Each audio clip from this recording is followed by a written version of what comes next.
Hey YouTube, welcome to my channel. Welcome back if you've been here before. My name is Vanessa and I'm a 34-year-old American who is moving abroad next year. This video I want to talk about the top 2 fears that were just on a repetitive loop in my head that almost made me say no to my move. So if that interests you, stay tuned.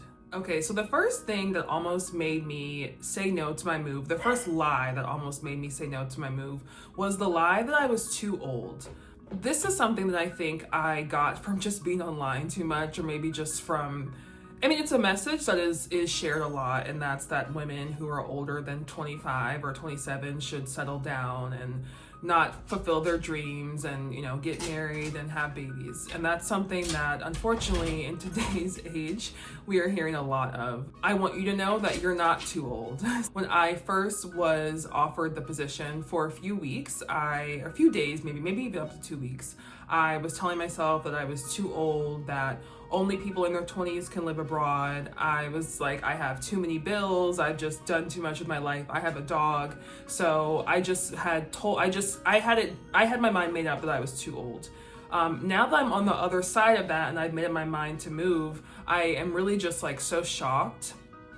I'm not shocked that I absorb those lies, because that's just such a big lie and pressure that women are told so much in America, probably in the whole world, but I'm gonna speak for America because I'm an American. But it was something that I absorbed, and now that I'm on the other side of it, I am like, I just can't believe that was holding me back. And I think the message, or like the thing that clicked that allowed me to stop believing that lie or that fear was just the truth that, luckily, one day I'll be 35, one day I'll be 36, 40, 45. I'll never be younger than I am right now today. And I'm always going to have these dreams of moving abroad. And what I didn't want to be was wake up and be 40 and like have a little bit more sense and tell myself like, wow, why didn't I make that move when I had the opportunity 6 years ago? So just know you are not too old. You're not too old to do anything, even if you're in your 40s or 50s. Like, you will never be younger, so you're never too old to make the move. The second lie that was also potentially holding me back from my move was that of my career. So, like most Americans, when I was in my 20s, I led my life with my career. So all of my life decisions, where I was gonna live, what my future would look like, all of that was dictated around my job, my career, what I thought I wanted my future to look like. I think 2020 for a lot of people was sort of when everything blew up, and I was like really faced with, okay, my job is not my life. Thank God I've accepted that, and I'm like really on that path, because my job just was not fulfilling. I know a lot of Americans are not fulfilled by their jobs either, or they're just not fulfilled by a life that is dedicated solely to their jobs. I think jobs can be fulfilling when they're just not like the sole aim of fulfillment in one's life. But anyway, 2020, everything blew up. But even in 2025 and 2024, I'm still doing a lot of that like work to really decolonize my mind and remind myself every day that my worth is not about my productivity or my job title or how well I do in corporate America, or really any space that is capitalist. So in 2025, when I got this job offer, I was very excited about it, but the biggest thing was that it was different from my career path so thus far. And some folks, do what I'm doing and they almost call it a gap year. I don't really love the idea of it being a gap year, because you're still working. I'm still going to be going to work and doing something professional and like, meeting people and like living a very fulfilling life. So I actually reject that it's called a gap year. So I don't like calling it a gap year, because I don't see how I'm making a gap in my life. I am living my life. But for a few days before I accepted it, I was spiraling, going online, trying to figure out how I could make the next 2 years of my life fit or like work into another profession when I left this current role that I'm about to take. So I had one day where I was spiraling for like 3 hours, Googling, trying to figure out, can I get this job if I take this many years off and things like that. Fortunately, I have an amazing therapist, and I shared this with her, and she shared something really insightful to me, which was that you know, right now you cannot see opportunities that will await you from where you are until you take the next step to move towards other opportunities. So essentially, you know, I can't even see what opportunities are going to come to me 2 years out when I'm in Spain from where I am right now in America. And I just love that thought process. It really like removes such a weight off my chest of not having to figure everything out right now.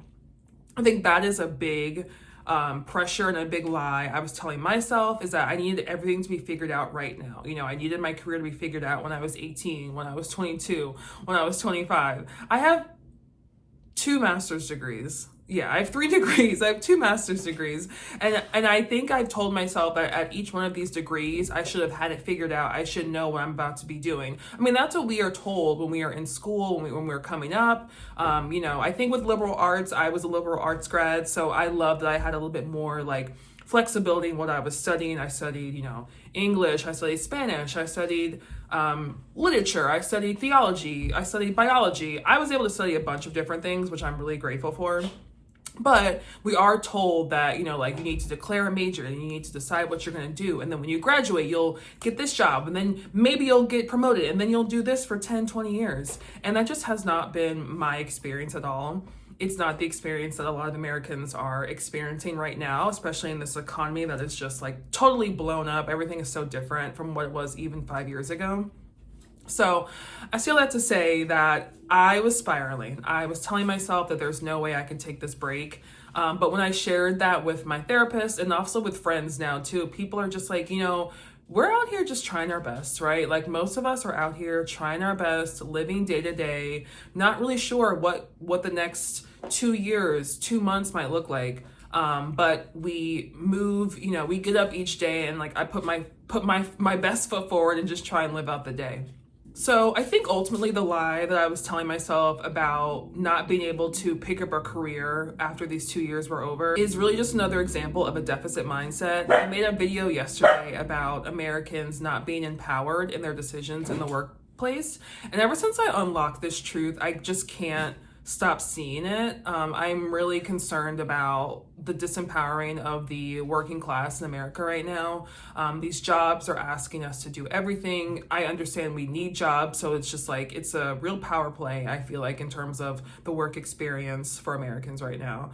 The jobs are asking so much and they are paying so little, and the cost of living is getting so expensive too. So it's really just a cluster bleep. I don't even know if I can swear on YouTube, but it's a mess right now in terms of jobs and the workforce in America. So don't be afraid to leave that. Like, you know, I have confidence in myself and I have faith. I have confidence in myself that everything is going to be okay. I think it's confidence and it's faith, right? Like I can look back and see that I've made it this far. And maybe that's something that can help you too. Like look back and you see all the accomplishments that you have achieved. I made it to here. I can figure it out for another year. I can figure it out in 2 years, 3 years, 4 years.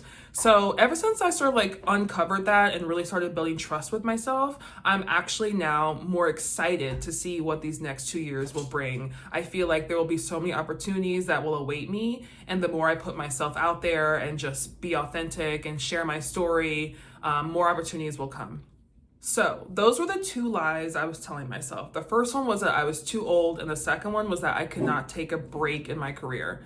I want you all to know that these are nothing but lies. These are just replayed messages that are pushed upon us, I really believe, to not empower us, to make us feel like we have limited choices. But the reality is that we have so many choices in this world. There are so many opportunities to make money, to meet new people, to live other places. And I hope that these 2 fears do not hold you back.